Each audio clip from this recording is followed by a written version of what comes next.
already, but with us today we have Sparrow Club's USA Executive Director, Matt Sampson. And I had heard of Sparrow Clubs, but I wasn't exactly sure what they did, so I looked it up. And usually I just do this off the cuff, but I wanted to get it right. Sparrow Clubs change lives by empowering kids to help kids in medical need through compassion, kindness, and sponsored community service.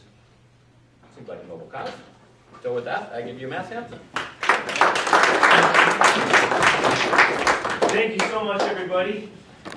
My name is Matt. I am the Executive Director for Sparrow Club. It's such an honor. So before I speak to you guys, I always like to kind of gauge my audience and know a little bit about you. So raise your hand if you're already somewhat familiar with Sparrow Clubs. Oh, okay, so I'm already more at ease. Okay, raise your hand if you have no idea what Sparrow Clubs is about. Perfect. Okay, I'm in good company. This feels like family. Thank you so much for having me. I just respect so much the values. Can I call you Kiwanis? Is that how you refer to yourselves? The values that Kiwanis espouse and you advocate for and you spend your time doing are so close to the heart of what Sparrow Clubs is all about. And how much time do I have? I want to be respectful of your time. Now. Till 1. Okay. Yeah. All right. Let's start my timer here. And we're going to get a lot done today. So I'm going to just kind of go over the nuts and bolts, give you some kind of basic big picture stuff about what Sparrow Clubs is about. I'll have some stats, some fun stats for you. And then I've been asked to share our origin story. And so I'm going to fit that in at the end. It's one of my favorite stories. Cat's already been let out of the bag. It's Michael's story. And you're going to hear some details about that. And yeah, it's fun for me because I think over the past 19 years I've been with Sparrow Clubs, I think I've told Michael's story probably more than anybody else has, including himself. So it's fun for me. I'm just really happy to be here with you guys. So as we get started, let me tell you this. Sparrow Clubs is a lot of things to a lot of people. And a lot of people, right off the bat, will say, oh, it's this big fundraising organization. Okay. While Sparrow Clubs does support and celebrate fundraising from students, I want you guys to understand that we are primarily a service learning organization. And I'll explain why that emphasis is so important here in a moment, okay? So we support fundraising, but we are not primarily a fundraising organization. We are a service learning organization. And Dave, thank you so much for sharing our mission statement. I'm going to turn my pointer on here. I have it right here. Sparrow Clubs changes lives by empowering kids to help kids in medical need through compassion, kindness, and sponsored community service. 3 traits that all of you are very familiar with that have the power to change lives, right? We believe that if we can introduce kids, if we can compel them to compassion and compel them to service, that yes, the people that they serve are going to be helped and changed, but who gets changed the most when one serves? We do, right? And we're trying to teach kids this from a young age, giving them hands-on, practical, real-world experiences and opportunities to know, to prove to themselves that they can make a difference just as they are, who they are right here in this moment. So, there are 3 components of a Sparrow project, and I want to run through these with you real quick here. The first thing you need is Sparrow. Okay, so a Sparrow is a child aged birth through 17 years old in medical need. That's the first piece. Then you need a school. A Sparrow school, elementary, middle, or high school with students who want to make a difference in the lives of others. And then the third piece is really, in my opinion, it's the piece that makes this formula so unique and makes this program so unique. I've searched the United States for something similar, and I have not yet to this day found something that impacts youth in quite the same way that this does. Community club sponsors. Local businesses or individuals who provide money that students earn for their Sparrow through volunteer community service. Okay, remember when just a few moments ago I said we're not primarily a fundraising organization, we're a service learning organization. The reason that our focus is so much on service, that's really the currency that we focus on. The reason for that is because every single kid, regardless of who they are, or where they come from, or what they have, can choose to serve. If we focus on fundraising, not every kid can fundraise. Not every kid has the resources to fundraise. Not every kid has the personality or the gumption to fundraise. But what is something that all of us can do, regardless of who we are? We can choose to serve. And if we can get kids to serve, I believe that changes them from the inside out. And that is the big picture mission of Sparrow Clubs, to change youth culture from the inside out And our twofold mission, the other part, is to provide financial and emotional support to local families with kids in medical need. So once we have these three components, I put together the puzzle, and then we adopt a sparrow to a school. I go in as a motivational speaker and present the child and their story to the entire school via an all-school assembly. And one really important thing I want to note is I want you guys to understand that our sparrow families are not charity cases. Okay? It's very important because we're not after pity. We're after compassion. We're after empathy. So when we meet with the Sparrow family, we say, you're our partner. We're trying to teach kids some important life-changing lessons, and your child and their story is going to help us do that. Okay? So every time I meet with the Sparrow family, I say, you're going to receive thousands of dollars in support. You're going to receive an ocean of emotional support. But when this is all said and done, you're going to have given back so much more than you received. And most of the time, Sparrow families kind of look at me, and parents kind of look at me and say, I don't understand what we're going to give you. It sounds like we're receiving a lot. We aren't really giving anything. I said, just wait. Just wait. And at the end of the project, when they receive all of these voucher reflections, because as kids go out, as kids learn the story of their sparrow, and then are compelled to go out and do community service for others, which unlocks real money from our community club sponsors, we also have these kids write down personal reflections about what helping their sparrow meant to them. Helps us kind of gauge the impact of our program, but it also gives us an additional gift to give to these families at the end of the project. So yes, they get thousands of dollars, but they also get dozens and dozens and dozens of these reflections that show them the impact that their child made in the life of a student. And that makes the partnership aspect just come alive to our family, to our Sparrow families. Because who wants to be seen as a charity case, right? Nobody does. There's no dignity in that sometimes. And so we tell our Sparrow families, you are our partners. Yes, you're going through a tough time, but you are giving us the permission to turn the spotlight onto your child's life, and you are helping us get through to kids in a way that few others can get through to them. And so I want to share with you some of these voucher reflections that we collected from last year's projects here in Central Oregon. And again, we receive hundreds and hundreds and hundreds of these every year. It's a really fun part at the end of the school year. Sparrow staff, we get together and we compile all of these and we make reports, and we pick out the ones that just really impact us. This is from Claire, an 8th grader. She says, helping Bryson made me feel good about myself for helping another person rather than doing something just for myself. Brooklyn, a 10th grader. Helping Elaine taught me that I feel better in life and happy when I help other people, and seeing joy from others fills my happiness. What an incredible lesson for a student to learn. We can tell kids that kind of stuff all the time, and it will kind of bounce off, but when they experience it for themselves, it's so powerful and it's life-changing. Connor, 10th grade. Helping Natalie made me feel like I mean something, like I have a purpose. One of the most heartbreaking things in my job is talking with kids who honestly and sincerely don't believe that they matter. And they're not awakened to their significance. It breaks my heart. I mean, this is a common thing. I'll talk to kids, and they don't feel like they have anything to give back because maybe they're not popular. Maybe they don't come from a home with a lot of money. Maybe they don't have any particular skill or talent that sticks out. You know, in our world, I tell kids all this all the time. Our world, if you listen to the wrong voices, will tell us that we have to be a certain way, or we have to have certain things in order to make a difference, in order to be somebody important. If I could just achieve this, if I could just do this, if I could just be better at this, then I'll mean something. And I get the great privilege of getting to go into schools and say, look, all of those things are fine and good, but don't judge yourself based on any one thing. You matter right now as you are. In this moment, you matter. You don't have to be anybody else.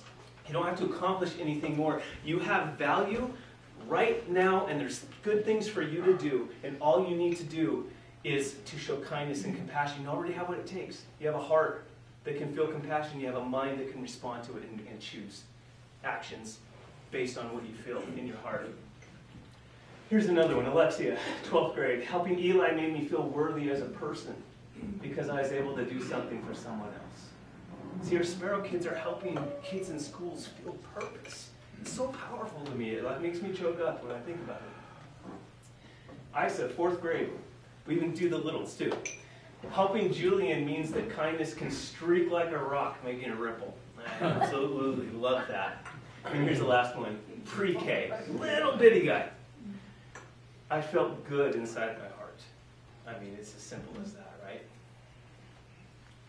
So this year, currently in the active school year, we've started 8 projects that are launched and up and running. For this school year, we're going to do 2 or 3 more before the school year is over. You can see that 2 of these schools are right here in Redmond, Ridgeview High School. The other one is Redmond High School, Grayson. This one, I just want to point out, this one is a very unique and powerful story because little Grayson, he was born extremely premature. His mom and dad just graduated from Redmond High School 2024. So they're recent alumni at this school. Got pregnant in high school, stayed together, had this little baby. She developed preeclampsia, almost died, had to get the baby out. Redmond High School reached out to me saying, we have these kids that just graduated, beloved in our school, they're going through a tough time, can we adopt their son as a sparrow? I said, well, how can I say no to that? And so we launched their club. The little guy wasn't able to be there, obviously, he's still in the hospital. But it was just an amazing show of support for this young couple that's going through a really tough time. So right now, 8 schools in Central Oregon. Last year, so it's not the end of the year yet, so we don't have stats from this year, but I do have some stats from last school year. So during the 23-24 school year, we had 9 active clubs here in Central Oregon. Over 10,500 hours of community service were completed by students, and over $140,000 was unlocked and raised by students for Sparrow families. That's pretty incredible, I think. Raise your hand if you think that's incredible. Okay, those of you that didn't, I know you think it is. Okay. All in all, since the founding in 1995, Sparrow Clubs USA, through the support of communities like this one, we've adopted over 1,500 sparrows. Over $8 million has been raised by kids for kids, and over 700,000 community service hours have been completed by students of all ages. Again, I just want to emphasize, the mission is twofold. Yes, providing financial and emotional support for local families with children in medical need, but the bigger picture is impacting and changing youth culture from the inside out, telling kids that they matter, giving them the opportunity to experience the power of compassion and service to others. All right, you guys ready to hear the origin story about how this all came about? I have some time left. Okay, so I started with Sparrow Clubs in 2006, and I live in Medford. I just moved to Medford, and had never heard of Sparrow Clubs. Met the guy who was running it in the Medford area. He told me the story I'm about to tell you, and it stopped me in my tracks. I started crying as I was eating my lunch, and I thought to myself, I need to be involved in this organization. This is one of the most powerful stories I've ever heard. And little did I know that it was going to lead to a position within this organization. So this story that I'm about to tell you has made a significant impact in my life and continues to do so to this day. So this is baby Michael Leland, back when he was about 9 months old. Okay, Michael's dad's name is Jeff, and his mom's name is Christy. And at the time, Jeff was a middle school teacher in a school, Kamaikan Middle School. It's a suburb of Seattle. Okay, Christy's a stay-at-home mom. At the time, Michael was the baby. He had 3 older siblings, and Michael was diagnosed with leukemia. And it was very aggressive, and doctors told his family, told his parents, your son needs a bone marrow transplant if there's any hope in saving his life, and we need to move really fast. Well, the bone marrow transplant, the hospital told them that it was going to cost over $200,000 to receive this transplant. And they needed about $175,000 deposit to move forward. Okay? To make matters worse, they got a letter, Jeff and Christy got a letter from the insurance company denying coverage. It said, Mr. and Mrs. Leland, your policy, there's a year waiting period on things like transplants. We can't cover this. So that's a position that this family is in. Okay? Their son has leukemia, needs a life-saving bone marrow transplant. They need $175,000. They don't have it. Jeff's a middle school teacher. They don't know what they're going to do. No insurance. What are we going to do? We need a miracle. Well, I'm happy to tell you that their miracle came, but it came in a very surprising form that nobody would have guessed. The miracle came in the form of a 12-year-old 7th grader named Damien. Damien was a student in the school that Jeff taught at, and according to Jeff, Damien was the most unpopular, bullied, picked on, made fun of kid in the whole school. If you picture a social ladder, Damien is on the bottom rung, okay? He was made fun of every day, he didn't have great grades, he wasn't popular, didn't come from a wealthy home, didn't have any of those things that I mentioned earlier, that sometimes the world tries to convince us that we need to be somebody. Damien didn't really have anything that stood out. People judged him, kids made fun of him because of how he looked. He had a very generous heart, nobody knew it. And one day after class, Jeff is in his office and the phone rings, and it's Damien's mom. And she says, Mr. Leland, my son Damien's in your class, he told me what's going on with your little boy, and we're at the bank right now. He's pulled out all of his money, and he's wanting me to drive him to the school to give it to you. And Jeff, she's told me this story several times. He says, I tried to politely decline, but she wouldn't listen, and we're coming, please don't leave. So sure enough, 15 minutes later, Damien walks into the office, walks right up to Jeff, and he says, Mr. Leland, you're my friend, don't make a big deal out of this, but I know what's going on with your little boy, and I want to do everything I can to help. He opens up his hand, and he places 12 crumpled $5 bills in Jeff's hand, $60. Damien's life savings. And again, Jeff has told me this story several times, and he says, Matt, it wasn't even a drop in the bucket. We needed $200,000. He gave me 60, but that $60 felt like $1 million gift because I knew what this kid's life was like. I knew his struggles, and I knew that he was literally giving me everything of value that he could to help save my son. And it broke him. He started crying, and he hugged Damien, and he thanked him. Damien walks out of the class feeling great about what he's done, but he doesn't tell anybody. Jeff is standing there with this $60 of compassion and hope, and tears streaming down his face, and he says, I need to tell this story, I need to spread this around. And that's just what he did. He spread the story around the school with the help of his friend who was the principal. And by the next day, every single person connected with the school, every single student, again about 1,000 students, heard what had happened, heard what was going on with baby Michael Leland, their teacher's son, and more importantly, had heard what Damien had done. And you know what happened? Compassion sparked and spread through the school like a wildfire. This kid, Damien, who just a day before was the outcast of the school, was now the inspiration and the catalyst for hope. And kids started bringing in their money from home over the next few days. And I've been told there was a literal pile of money growing on the desk in the principal's office. But kids didn't stop there. Kids started going door to door in their neighborhoods, telling the story. We have a teacher and his baby boy has leukemia, needs a bone marrow transplant. We're going to save his life. Will you let us mow your yard? Will you let us wash your car? Put us to work. We are going to save this little boy's life. And these are 6th, 7th, and 8th graders. And their enthusiasm and their compassion was so contagious, it started to spread. Pretty soon other schools are calling and saying, hey, our students want to get involved in this. And then it's on TV and it's in the newspapers and business people are writing checks and it becomes this big old community-wide thing. And in under 4 weeks, these middle school kids, inspired by Damien, rallied a community to raise over $227,000 that paid for the transplant that saved Michael's life. And this picture here it's my all-time favorite picture. It's a picture of Damien holding Michael after his life was saved. And when I get to share the story with kids, I linger on this photo. I say, you guys, I just turned 50 years old, and I even sometimes wake up wondering if I can make a difference.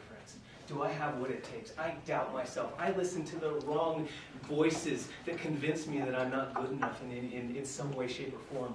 And then I remember this picture. And I remember that Damien was told that constantly, but he made the choice to put that aside. He made the choice to look beyond his own problems, his own challenges, and focus on someone that needed his help. And I challenged kids, you can do the same thing. Caring for others helps us. Caring, doing things, serving others helps those that we serve, but it also helps us in so many ways. And I tell you, Damien's life was changed through this process. I have a little bit of time, so I'll tell you a little part of the story that I often don't get to tell, that I've heard directly from Jeff himself. After this was all said and done, and Damien was honored at the end of the school year. You know, most schools have the end of the year awards assemblies, right? And Jeff had decided, Jeff was in charge of that assembly, and Jeff had decided early on, I'm going to create this new award called the Character Award, and I'm going to give it to Damien. as the final big prestigious award.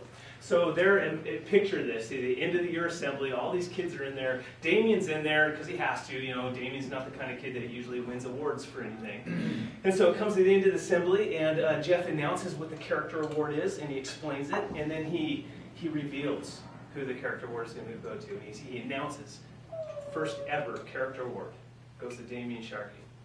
And Jeff tells me that Damien's head jerked up, and he's like, what? And he lumbered down, kind of walked down the bleachers, and as soon as his feet hit the floor, Jeff said it was a standing ovation. The entire school standing, applauding their hero. Not someone who won the winning touchdown, not someone who was voted prom king, someone who inspired them to be compassionate and empathetic. And the funny part of the story is after the assembly, you know, it's chaos after the assemblies, right? Teachers are out kind of chaperoning in the hall, making sure kids get back to where they're needing to go. And Jeff is out there, and he says he looks across the way, and he sees Damien kind of like this really like clear across the way, and his face is red, and he's sweating, and he's trying to get to him. And he finally makes his way up to Jeff, and Jeff says, Damien, is everything okay? What's going on? He goes, everything is great, Mr. Leland. You wouldn't believe how many girls are talking to me right now. I love telling that story because, I mean, yeah, Damien's life changed in that way, but in more ways than that, more substantial ways, Damien's life shifted that day, and he found purpose, and he found power, and he found an identity in serving other people. And so here's the final picture I have. I love this picture too. Michael Leland holding a picture of Damien holding Michael. It's just, I just love it. It's just so full circle. So that is Sparrow Clubs. We exist because of that choice made almost 30 years ago of a boy named Damien to look beyond himself and care for others, and we're just trying to continue that legacy every project that we launch. Do we have any questions? Right there. How widespread are Sparrow Clubs? So we are, right now, we are specifically focused in Oregon. We have a big chapter in Medford, we have a big chapter here, and then we have a pilot program in the Willamette Valley that we're trying to build. So if any of you have contacts in the Willamette Valley, know of kids who could be sparrows or businesses that would like to get involved, please let me know, because I would love to continue growing that area. We have been in other states, but we've learned over the years that we do the best when we focus on the communities that we can go real deep in. Yeah. Where's Damien? Okay, I was hoping nobody would ask that. That's the sad part of the story. In 2001, Damien passed away from a staph infection. So he's no longer here with us. He would be in his mid-40s today if he were still alive. So he's no longer here with us on earth, but his legacy continues. And, you know, this is really all this is because of him. And so we continue to share his legacy and build off that.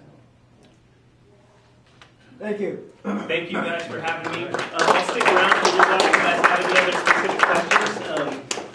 I'd love to chat with you. All right. Okay.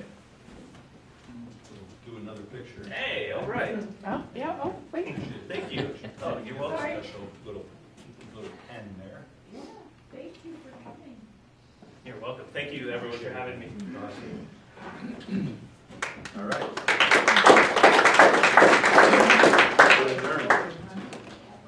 As soon as you ring the bell.